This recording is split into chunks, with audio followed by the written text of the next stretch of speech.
Welcome on in, guys. Three bold takes here. If you are not subscribed, please hit the subscribe button. The college football playoff rankings were just revealed a couple of hours ago, and this is kind of our reaction slash brief preview into what the top four looks like. Our thoughts, obviously, if you keep up with the world of college football, you know that Florida State, undefeated ACC champion, was left out of the four-team playoff here in favor of a 12-1 SEC champion, Alabama. Hot button topic there. That's where I kind of want to start here. Reactions on obviously all four teams: Michigan 1, Washington 2, 3 Texas, and 4 Alabama. Chase, I see you have a Texas shirt on, so why don't we go to you first? What are your thoughts on this rankings at the end of the year? Did they get it right? Um, for this set, I think they got it right. Personally, for me, I'm still slotting Georgia in there in the top four. They're one of the best four teams in the country. It's really hard to negate that after a great few seasons. And then also they've had a wonderful season this year and then lose 3 points in the SEC championship game. They're still a top four team to me. I think they could beat any of the other top four teams right now. But with the ones that the committee gave us, I think this is a correct four as well, though. I kind of said in the last few days in text and groups and stuff like that, if Texas goes, I think Alabama goes. And I think it would have been a lot different if Oregon wins their Pac-12 championship. You probably don't see Texas get in. And then with that, you don't see Alabama get in because Oregon, maybe FSU, maybe Ohio State's in that mix as well. But Texas, I believe we figured out this a few weeks ago. Nobody has jumped more than 3 spots in the college football playoff era. We had 2 people jump 4 spots today in Texas and Alabama back to back. Guys, I had my own video just a few weeks ago. Florida State didn't deserve it, guys. You saw their offense last night. Even though, they're 13-0, great for you, but you don't deserve to be there because the reaction from the Michigan video of them unveiling that Alabama got number 4 tells you all you need to know. Michigan does not want to play Alabama. They'd rather play Florida State. And the reason they'd rather play Florida State is because they know it'd be a first-round bye. And that would probably lead to a Michigan national championship. You want the 4 best competitive teams that there are. Texas, Washington, that is going to be an amazing game. We'll get to predictions and stuff later on. But Alabama, Michigan, that might even be a better game somehow. And Florida State fans, you're looking and you're like, man, we deserve to be and we deserve to that. Look at Cincinnati. Look at TCU. That's why you didn't get in. And then as well as if you'd have come out and you're probably like, well, Chase, Ohio State in 2014, they did this. They beat Wisconsin 59-7 in that game, if I'm not mistaken. I might be wrong on the Wisconsin score. Cardell Jones had 3 touchdowns over 250 yards as a third-string quarterback. Your third-string quarterback just threw for 55 yards.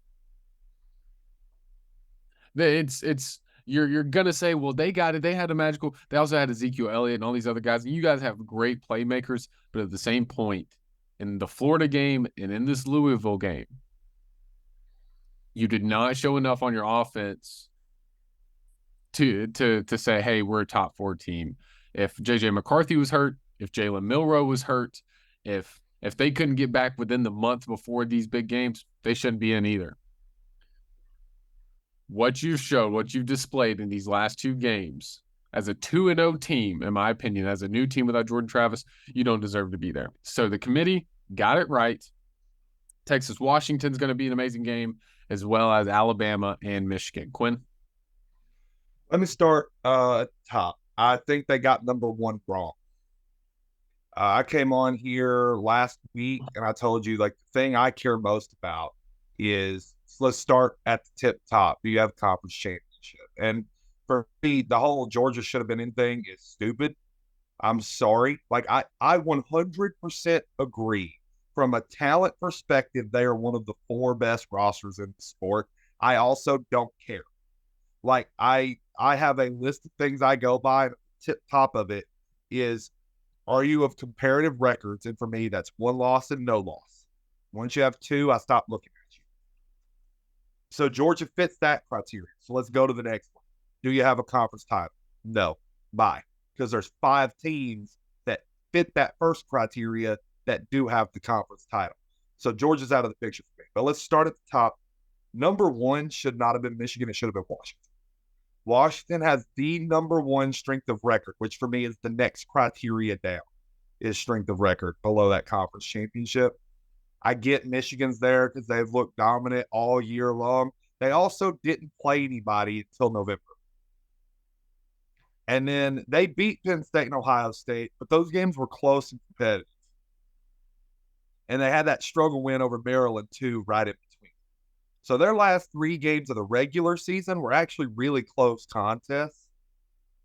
So was most of Washington's games. But for me, what Washington did beating Oregon a second time is insane. I'm done questioning the legitimacy of Washington, because that right there is impressive. It is very hard to beat a team twice, and they did it. So for me, I'll start there. Washington should be the number one team in football, not Michigan. Michigan should be number 2, however. They are the number 2 team in strength of record. So now let's drop another one down. I think the biggest travesty in the sport is Florida State being left out of this playoff. Period. I get that they've got their backup quarterback. That was the 3rd string, by the way, that only got the 55 yards. He would not be the one playing in the playoffs. It wouldn't be. It would be the 2nd string. Uh-huh. They'll probably lose. I'll be straight up honest. I don't think it's the same thing as Cincinnati, frankly. And as far as the idea that whoever gets to play them is going to win the national title because they get a first-round bye, the team that got to play Cincinnati was Alabama. They didn't win the national title.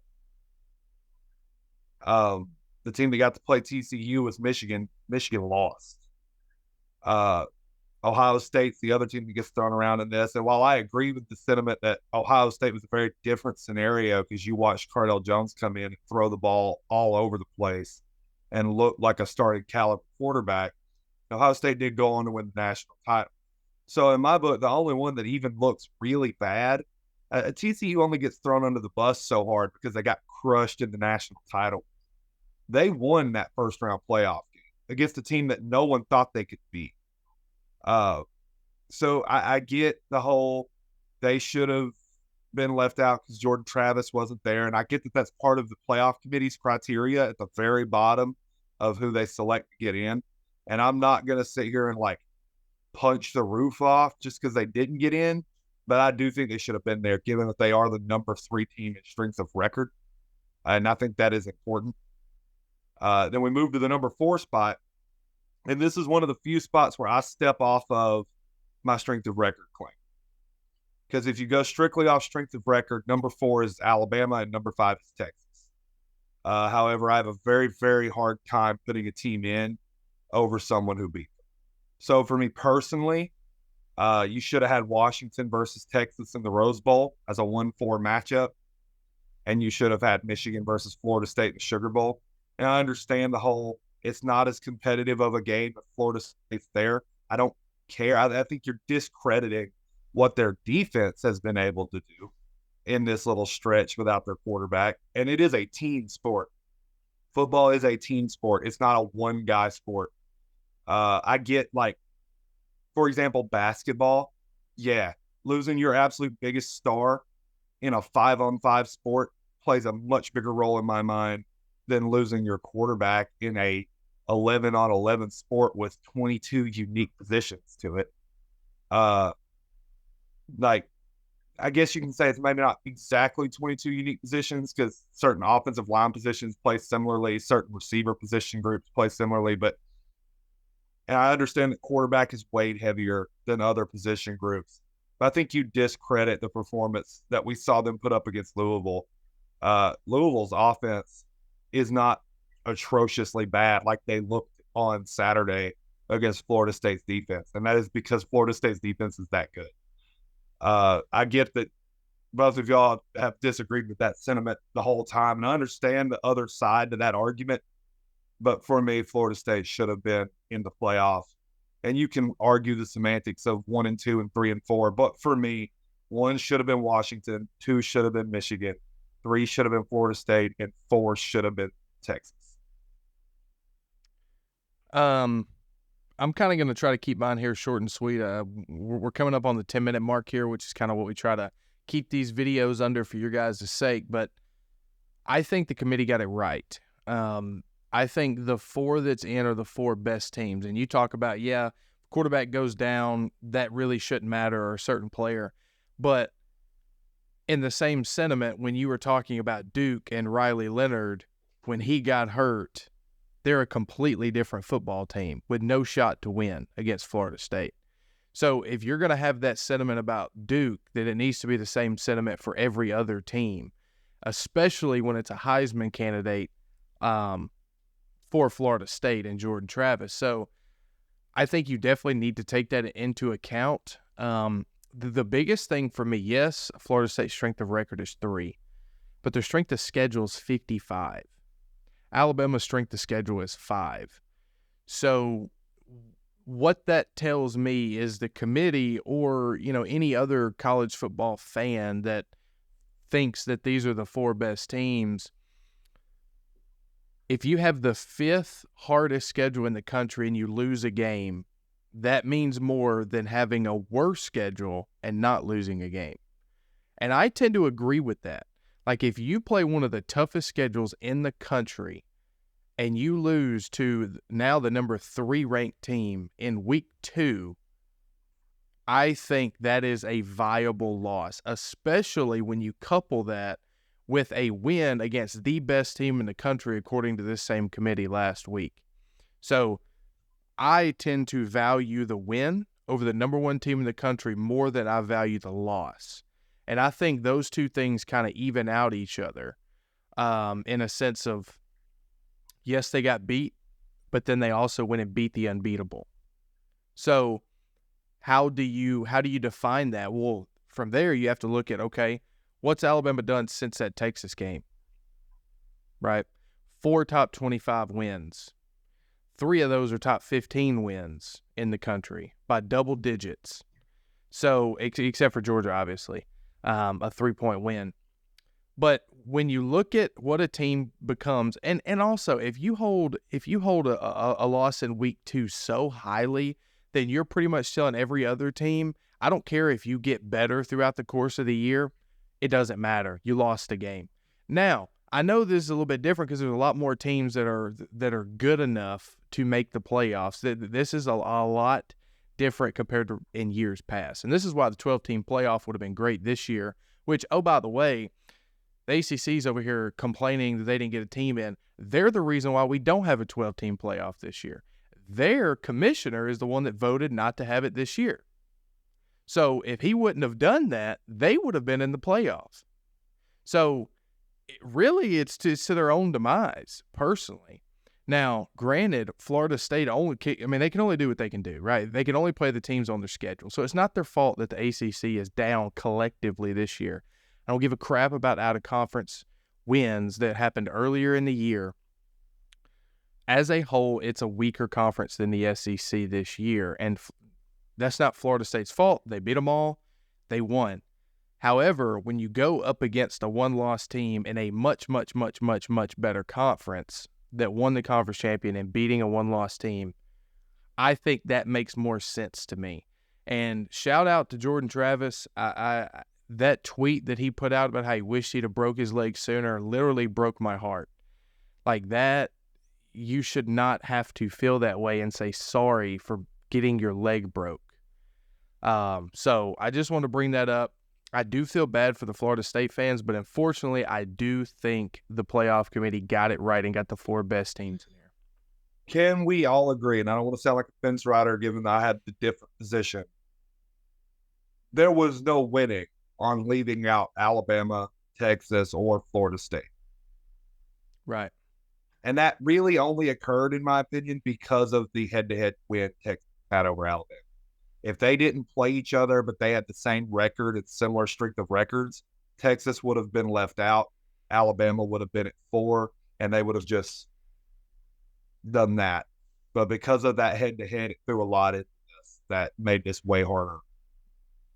Yeah, I agree, but I also want to say this. If you're the committee and you put Florida State where you did at 5, still ahead of Georgia and Ohio State, like I think if you don't have them in the 4 hole, then they need to be behind Georgia to me. Considering it was a 3-point game. I mean, it's one of those things where it's like pity. Yeah, we'll give you the 5 spot out of pity. I wouldn't say it's pity. I would say it's you have an extra data point of a conference championship. That's fair. And what I want to point out real quick before you end is looking over Twitter the past couple of days and everything, talking about Florida, people advocating for Florida State being in because they deserve it. And it being, I saw a lot of Michigan, Washington, Texas, Florida State, right? And if that's your view, that's your view. But in my opinion, I saw a lot of that come from people that just wanted to eradicate the SEC in the college football playoffs. And if you can look across the country and you can look anybody in the eyes and know in your heart and be very truthful and say the SEC is not the top conference across the nation, then I don't know what to tell you, because legitimately looking at Georgia and Alabama and saying neither one of y'all deserve to be in the college football playoffs, but Florida State does with the second, third stringer, whoever, I just think is lying to themselves and whoever else they're talking to. So I wanted to kind of leave that out there. You got to, even if Florida State does make it, right, you drop Texas out, one of those two teams deserve to be in because they are a top 4 team in the nation. Yeah, also, we'll kind of get to this hopefully in another video on a later date. But next year, if this was the same playoff, SEC and Big Ten only, 2 SEC teams, 2 Big Ten teams in. So kind of the future of college football there for what it's worth. Even in a 12-team playoff, if you expand it all the way, the only non-SEC Big Ten teams in the top 12 are Liberty and Florida State.